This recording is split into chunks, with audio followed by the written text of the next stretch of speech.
Hey there, welcome to the Odd Shift Podcast. I'm your host, Anthony Trucks, and today's guest is Rebecca Zung. Now, Rebecca comes from this interesting walk of life where she was 22 with 3 kids and had this crazy journey of, kind of going the wayside from the family, I guess, goals. And she also had a situation where, like, she was bullied as a kid for being Asian, like a lot of interesting things as a kid.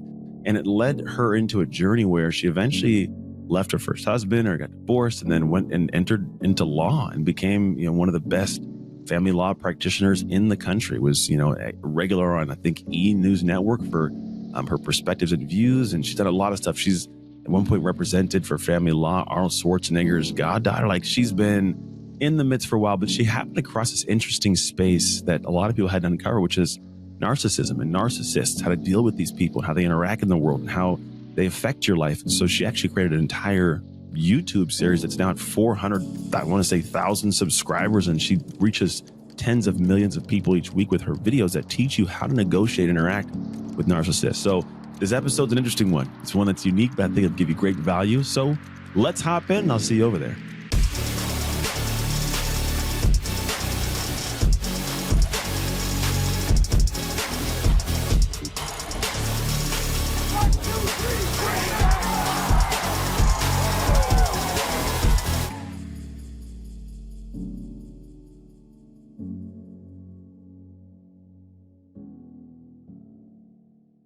Hey, welcome into the show. We're going to dive in today, and we're going to unpack some things that, well, you've already heard a little bit of what you talked about, but we're going to just dive in and first going to introduce my guest. Rebecca, how are you doing? I am so great. So good to be here with you. I appreciate it. You got some cool things you've experienced in life. I love your story. We're going to unpack some of that today. Also, the book that you have written. That's recently, actually, when we're listening to this, folks, it's either coming out in like a week or it's already here. So as we dive into this book today, which I had a little bit of a privy to kind of learn some of the backside of how this whole thing she does came to pass, which is, I love it because it was very organic. It was like life happened. I don't want to say it was an accident, because effort and work to build something is not an accident, but it was somewhere, like, from what I know, it kind of like released and it came out of her properly, and the world said thank you. And then everybody started saying thank you. I start this podcast with a simple question that you get to take wherever you want to take it, and then you get to talk more than I'm going to talk, I promise. Here's the question. I'm walking around town. I sit down at a coffee shop. This beautiful woman sitting next to me. It's you. I don't know you, but for some reason you feel compelled to turn and start talking to me. In your opinion, why should I listen to you? Oh my goodness. Well, I care deeply about giving people access to justice. I mean, it is my mission to help people break free from toxic relationships and help them get access to justice so that they can live authentically and create new beginnings and new futures. I like that. And we're heavy relationship humans, man. There's something to us that it's ingrained for relationship. But it's interesting because I know we've all been in toxic relationships where, whether the person is toxic or I'm just toxic with you, where did your base of understanding or at least awareness of this come to pass? Because if we're going to dive in and have this conversation, I want people to at least know where your life experience has taken you. Well, you mean going back to the beginning of my life, kind of? Yeah, let's go back to where, we don't have to go like I was, a sperm swimming through my mom, get all that. Point of entry, 1 in 400 trillion. Yeah. Exactly. So, I grew up in McLean, Virginia, which is a suburb of Washington, D.C. And sometimes when I say Virginia, people think like the South, but Northern Virginia is actually part of greater Washington, D.C. area. And I live in Ashburn when I played for the Steelers, the Redskins, actually, now Commanders. So I'm definitely huge Redskins fan back when they were still the Redskins. There you go. Yeah. When I was a kid, it was Joe Theismann. It was a long time ago. I was there with Joe Gibbs. He was a coach. It was Joe Gibbs last year when I was there.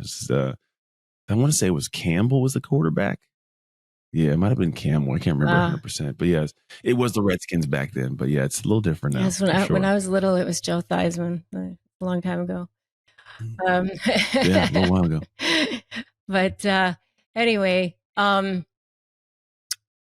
so I grew up in McLean, Virginia, which, you wouldn't think that would be a racist sort of area, but it definitely was. My dad was a Chinese, actually, he was a physician at a hospital in DC, but He was an anesthesiologist. My mom was German, and she was a operating room nurse, and that's how my parents met. But so I'm half Asian. I would say I'm half Chinese and half German, which means I have no fun genes whatsoever. But it's a very like work hard, very efficient. But I was, bullied a lot for being Asian, actually, as a kid, and it was not fun. It was definitely not fun, and so the interesting thing is that I went to Chinese school on Saturday mornings, and I didn't fit in there either. So, Why? yeah. But, I had a lot of cousins. We did have a lot of cousins, and they were all half Asian too. So I definitely fit in with my family, But Gotcha. Yeah. And I had a lot of love from my dad, and I can't say that I didn't have a good home. My dad was definitely very supportive, and but I can say though that was not a great experience being bullied, for sure. But I did well in high school. I graduated second in my class from high school. But my version of being a rebel was that I dropped out of college at 19, and I got married, and I had 3 kids by the time I was 22. And then I got divorced and was a single mom in my 20s. And I went back to law school at night at the University of Miami. I was living in Florida already at this point, and was teaching inner city schools during the day in Fort Lauderdale, and going to law school at University of Miami at night when they had a night program at that point. I did make law review, and I met my husband in law school, and went on to have another child. And I have a baby who's 20 now, and with my husband, we've been married for 22 years. But awesome. So, but I met my husband in law school. I was still in my 20s at that point. I was still pretty young, and so. And then I met a woman when I was still in law school. My husband was a year ahead of me in law school, and he had started working for the state attorney's office, and was working for this particular judge who was married to a woman who also was half Chinese, and who also had a huge career as a family law attorney. She was one of the top family law attorneys in the country. She'd been like president of the American Bar Association, and nationally recognized. And so she hired me. Yeah. And that's how I got started as a family law attorney. And that's how I came up nationally and grew a big career as a family law attorney myself.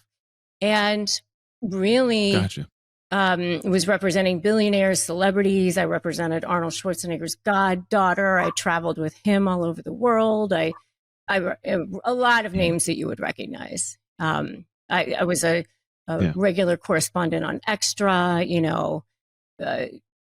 doing a lot of different things, And so that's kind of how I came up as a media correspondent, and how I came up in the world as a family law attorney. And I get you. Yeah. So, what was your experience with like the toxic relationship? So was that something? Was your first relationship like all that? Of that, that I decided, I don't want to do family law just only this anymore. So it was a few years ago that I took my practice. I was solo at that point. I had my own firm, and it was really, really successful. And I merged it with these couple of other guys, and we moved to Los Angeles. And, I still kept my practice, but, I was really just very part-time at that point. And I started to do entrepreneurial endeavors. And in one of those, I ended up with this woman who ended up to be a covert narcissist. And it was like one of the worst, most horrible, heinous experiences of my life. And it nearly flattened me. And it brought back all of these feelings of when I had been bullied as a kid. And it literally kept me up at night. I felt sick to my stomach. I felt, I was ruminating on it 24 hours a day. And,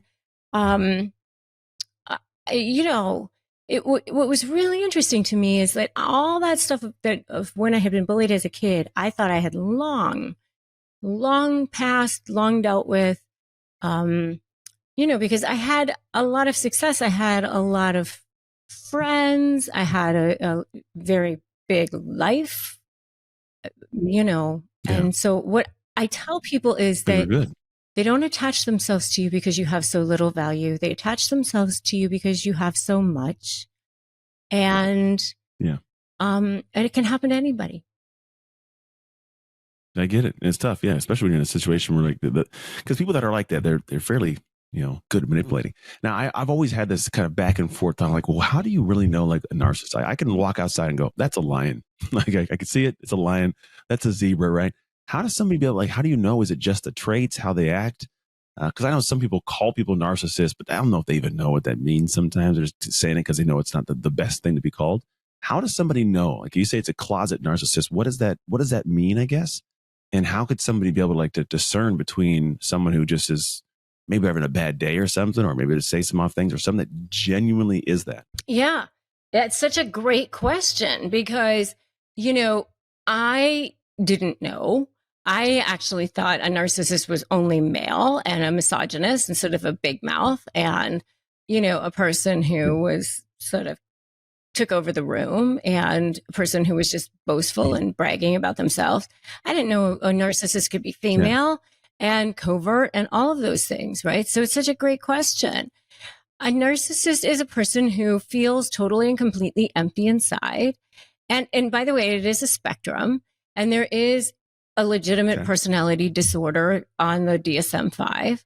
And so there's people, as they get closer and closer to the disorder at the end of the spectrum, who are more and more narcissistic, but maybe aren't narcissistic enough to be classified as having narcissistic personality disorder, right? But it's a person who feels totally and completely empty inside. So, they use people, they manipulate people, they do all of the things that they need to do to get every scrap of feeling of value from external sources, because there's a black hole inside of them that can never be filled. It's like they're starving or desperate for air, gasping for breath. And this hole inside of them can never be filled. So they want you to fill it or sources around them to fill it. And you might want to fill it too. And so you're left feeling totally and completely depleted, and yet they're still starving. And so there's a couple of different ways they try to fill it. It's either through looking good to the world, which is something I call diamond level supply, which can be impressive friends, big houses, lots of money, whatever. And then there's what I call coal level supply, which is what I call the dark underbelly of narcissistic supply, which is controlling you, manipulating you, making you squirm, debasing you, treating you like crap. The thing that they don't necessarily show everybody, but they also get supply from that, which is trying to make themselves bigger by making you smaller. Yeah. Gotcha. I can think of a few people in my life I've passed that, or come across that have actually been this. It's interesting too, because you don't know in the moment. You just kind of you're like, what's going on? And then I think some people get into relationships or situations with these people. Like, did you at some point in time, feel bad, like you should have known? Because if you were in business with this person and she's doing these things and it's going on, was there any party that goes, how did I miss that? And if so, if somebody's had that, should they have felt that way? Should you have noticed it? How should you navigate that emotional journey? Well, with a covert narcissist, it's so much smaller. It's so much more slight. The movements are so much slighter than with an overt narcissist. Yeah. So with an overt or a grandiose narcissist, this is a person who will come in, fill the room, demand the best table in the restaurant, tell everybody how great they are, brag about their accomplishments. You know, this person is there, you know? Whereas a covert narcissist, they're every bit as much of a narcissist, but it's much more inadvertent. There's always sort of this plausible deniability with their actions, where I call it like they keep their hands clean if they can, you know. So with a covert narcissist, it's, oh, I didn't CC you on that email. I meant to. I was wondering why you weren't at that meeting. I thought that I CC'd you on that. You know, it's things like that are very slight, very passive aggressive, very, you know, always smiling. Everybody loves them. And so it's a much harder thing to prove. And it's death by 1,000 cuts, because they're much better at making you feel horrible. Yeah, I get that. It's funny because I've had people like this in business. It's funny you're saying this. I'm going, this is a person that I worked with intimately in one of the we'll call it the arms of my business. And we eventually parted ways, and I'm like, holy crap, you're selling these things. I'm like, I've been with like a person like that, to the extent of whenever we parted ways, they went out of their way to go and try to, and not even try, literally like started undermining my business to potential clients and past clients. And I was just like, why would you do that? Like, what? We were amicable. We were good. I didn't say anything negative about you. And you're out here doing this and not even telling me. It's just really weird. And so I'm like, that makes a lot more sense. This is what's going on. Kind of like the covert thing. I can't know for sure, you know, but in the midst of it, it's like, yeah, everybody loves them. I love them. It's all good. But then when things go sour, they go sour fast. Like it went downhill quick. Oh, yes. And that's what happens. As soon as it goes sour, it goes like, then the mask starts falling off very quickly. But, you know, mostly only to you, because everybody else thinks they're so nice, which is why it's even worse for the person who's in the relationship with them, because you feel like everybody's going to think it's you, because everybody else thinks that they're so nice. Yeah, that's crazy. That is so nuts. So I know this is like, we can probably talk about this for a long time, and we're definitely probably stay around this topic of it all, but this in time led to you.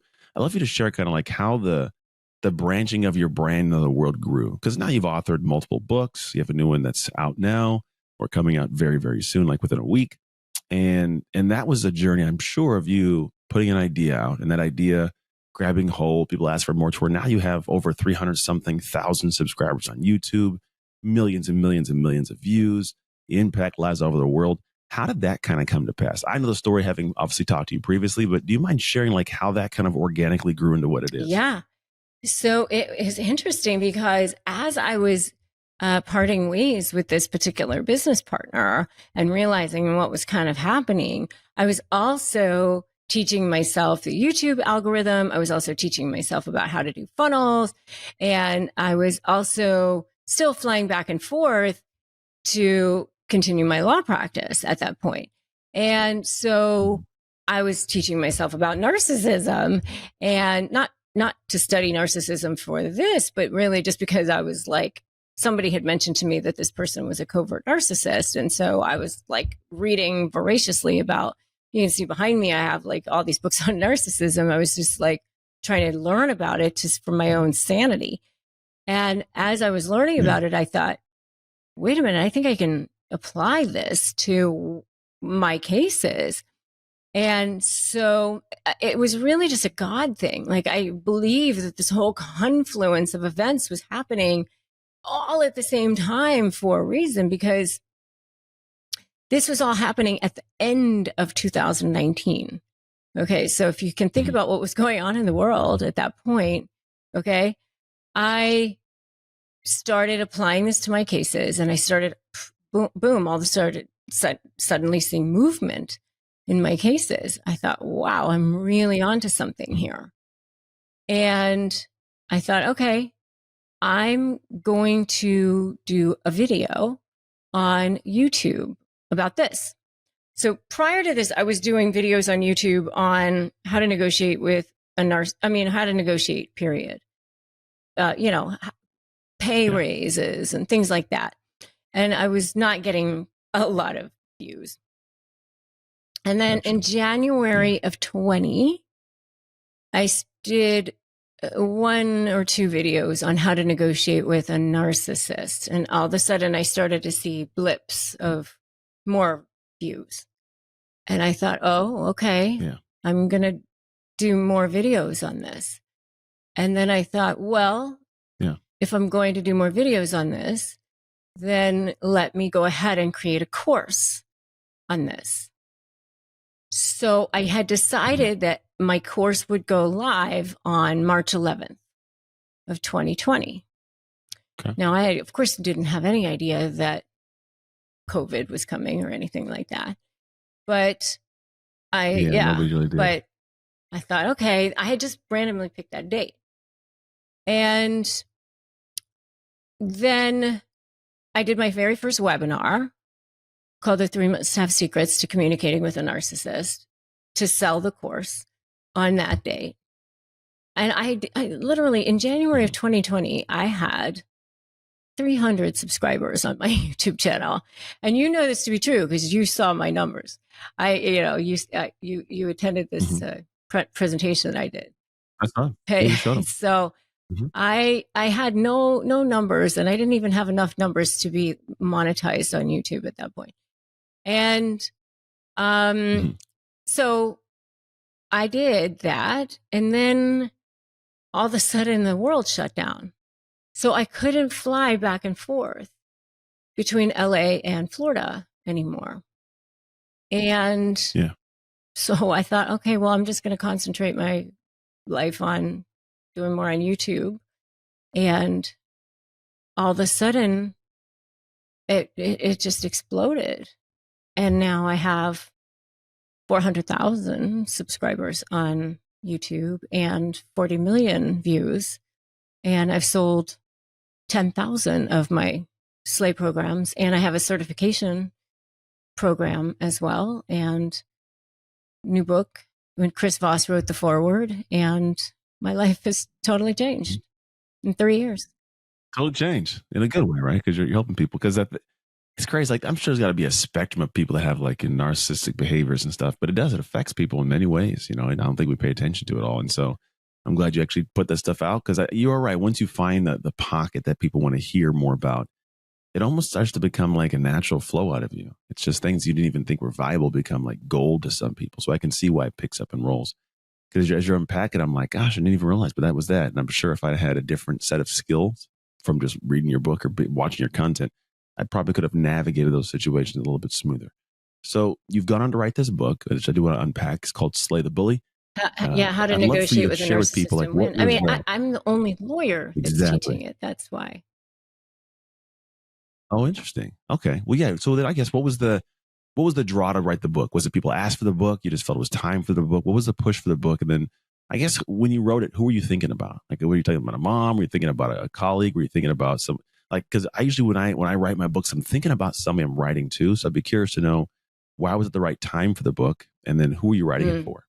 So as far as the timing goes, it was really more because I had such a huge wave of people who were, I mean, needing this information, I mean, if you think about 1 in 15 people are either narcissistic or have some sort of personality disorder that lacks empathy. So it could be bipolar or antisocial personality disorders or other disorders that lacks empathy. 1 in 15. So if each one of those people just emotionally abuses just 3 people in their lifetimes, that's 158 million Americans, or 3.4 billion people on the planet. That's a lot of people. That's like nearly half of us have dealt with somebody like this. And that's probably a low number. So I just felt like everybody could use what I'm teaching, because what I've come across is, research that shows that dealing with people who are narcissistic in a regular fashion, as if they are regular, reasonable people, simply doesn't work. It doesn't work. And so you have to use the tools that I have learned.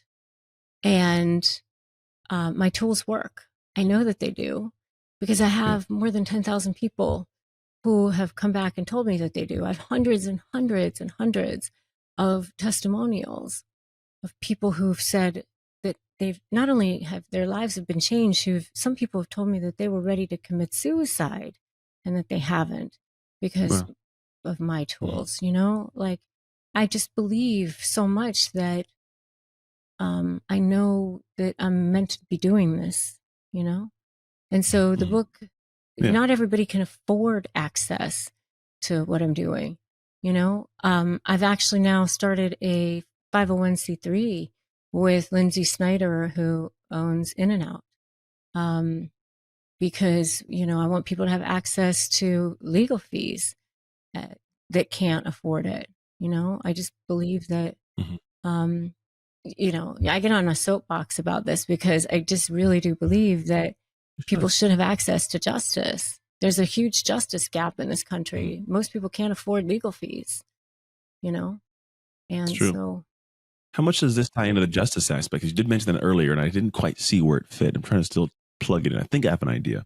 When you talk to that, you say, people should have justice. Where's the narcissism or the narcissistic personalities tie into people's, I guess, lack of justice? Well, because people who are narcissistic they have something different with their brain. The way that they were formed was that they were continuously exposed to trauma as a child. And what happened to all of us when we are exposed to some sort of trauma is our brain, we go into fight or flight, right? And when we're in fight or flight, our brains emit hormones and, adrenaline, epinephrine, things like that, right? So that we can be stronger, run faster, those sorts of things, right? And for children, when that happens on a regular basis, they become, the limbic system part of the brain is bathed in chemicals so often that it causes arrested development.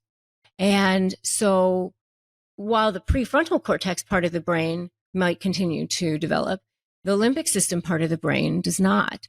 And so when narcissists are presented with stimuli down the road as adults that causes them to feel like they are, needing to be in survival mode, then that limbic system part of the brain becomes activated again. And it's like a snap. And so it's called narcissistic injury. And they react in a way that part of the brain takes back over. And it's not necessarily rational or reasonable to us, but it is to them. And sometimes when that happens, they don't even remember what they did during that period of time. And so, during a negotiation, during a conversation, during that period of time, it's like black and white with them. Black and white. They are in survival mode. Survival. And it could be an eye roll. It can be a slight. It could be a tone for them. And so, most people, when they sit down at a negotiation table, they think that the other person is trying to come to a resolution that's reasonable. let's get to something where we're both going to save money. We're both going to save time. We're going to come to an outcome that makes sense for both of us. But that's not necessarily true when you're dealing with a narcissist. They will take themselves down to take you down. And that's the thing that people don't even, comprehend because of this coal level supply. People think narcissists just want to win. That's not true. They also love to manipulate you, light you up, see you squirm. It's craziness. I mean, it's crazy because at some point in time, we've all dealt with a person like this. I've had teammates I think are probably like this for sure. I think you probably find someone's personalities in sports, professional sports for sure. They probably float around in their pocket there. And it affects the world in so many ways. So when somebody gets this book and they're able to unpack this, how do you apply these tools? Is it kind of like you start looking at your life first and say, where can they? So you have to understand this concept of diamond supply versus coal supply, because they will protect how they look to the world more than anything. They will protect and defend that at any cost. So you have to threaten a source of supply that's more important for them to keep than the supply that they get from jerking you around. And that is where you build your leverage. That's your leverage. Gotcha. And so actually gives you different positions. You kind of have to learn them. You have to be like manipulating them. I call it ethically manipulating the manipulator. There you go. Yeah, you gotta do it in a way where like they're not aware what's going on, because then it gets, I guess, a level playing ground. Right. Almost, right? And sometimes you have to do something that I call fluff for favor, vomit later. Like fluff up their ego in order to get something that you want out of it, because they want that. Because that diamond level supply means so much to them. You can't have an ego in it yourself, because if you think they're going to see how you want or whatever, and that's how you're going to have the outcome, that's not going to work. That's not going to work for a narcissist. You got to play this game. So there's so many different tools and ideas that I give in the book, and there's many different ways that you might have to arrive at where you want to go, but you got to understand who you're dealing with. Yeah. That's probably a hard thing for people to figure out. And it might be hard. What about the person who hears this and like, they don't want that? I don't want to have to admit that my spouse is like this. I really don't want to accept that this is, because I feel like it'd be almost condemning someone that is this, negative language. But like, what about the person who goes, I see it and I feel it, but I just can't bring myself to actually make that condemnation, so to speak? Well, I think part of that is understanding that they don't want to have to admit that, because they don't want to have to admit that about themselves, right? They don't want to have to say, if I admit that my spouse is this, then I have to admit that I was with this person for this long, or that because a lot of times I think people will defend this person because by defending this person, they're actually, or by condemning this person, they're actually saying, hey, I was wrong about this person. Right. And I think that you just need to get over that, because a wrong decision or continuing to stay in a bad, toxic situation is just, life is way too short for that. Right. I mean, this is what I say a lot of times on my webinar. How are you feeling now? How are you feeling? And how long have you been feeling this way? How long has it been going on? Because one of the things that narcissists do is they love bomb you back into, by promising you things that they have no intentions of following through on, right? And no one's coming to save you. There's nothing going to happen that's going to change anything unless you change it. So, you're going to wake up and blink and it's going to be 5 more years. So, make a decision to pivot, make a decision to change. Yeah. It's not an easy for your future, especially. But no, it's never going to be easy, but it's necessary. There's always that statement of people, the evil I know is better than the evil I don't.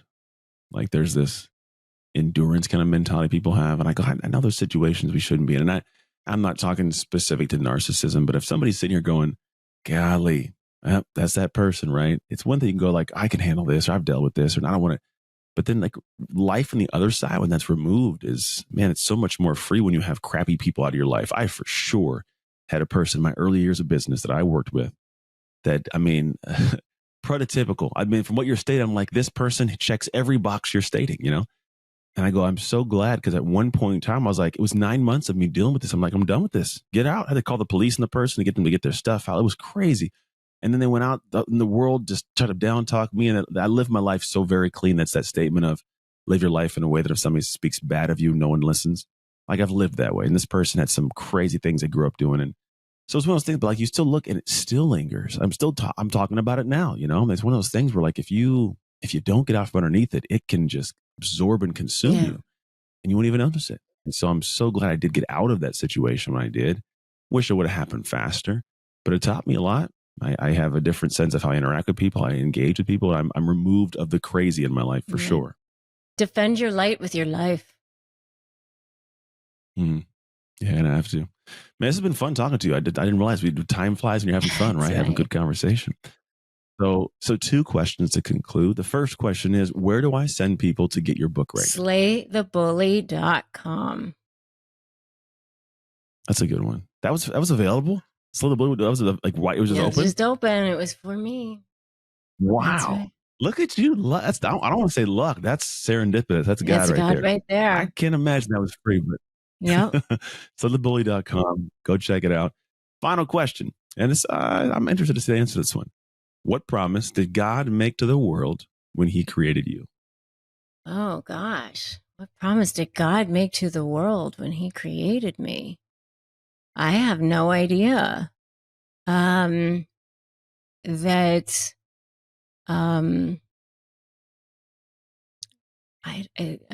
that, there would be justice for the little guy. Yeah, I can see that. At the end of the day, if you're able to put these things forth and it feels like, I've been listening to it, you feel like you're really in your pocket, like where you're supposed to be, which is, it's a beautiful gift to earn. And I say earn intentionally because it takes a lot of work and a lot of crazy to get to a place where you go like, this is my space of life to breathe life into the world. So I appreciate you and thank you for doing the work that you're doing, because as you know, it's needed and more needed. So if you guys are out in the world, pick up the book. If you know someone that needs to get this book, maybe you just go and hit a little button and send it to their house. Right? Like, maybe that this needs to be the place, or put the link in front of them, because it's sometimes can be one conversation that changed a life. So outside of the book, also share this episode so they get a chance to actually listen to Rebecca share her thoughts. And outside of that, as always, make the most of your awe shift moments so you can make shift happen. It's Anthony Trucks and Rebecca Zung signing off. Hey, thank you for tuning in to the Awe Shift podcast. I pray that we gave something amazing to your life. And if you found this episode served you in some way, I would love if you could share it with people you know, people you love, as well as your community, because you never know who needs that simple little seed that can grow into something amazing for their life. And the actual training doesn't stop here. If you want your free copy of the show notes sent to you after every episode so you can get the major points consolidated down, simply go to textanthony.com and message the word notes. Till next time, make shift happen.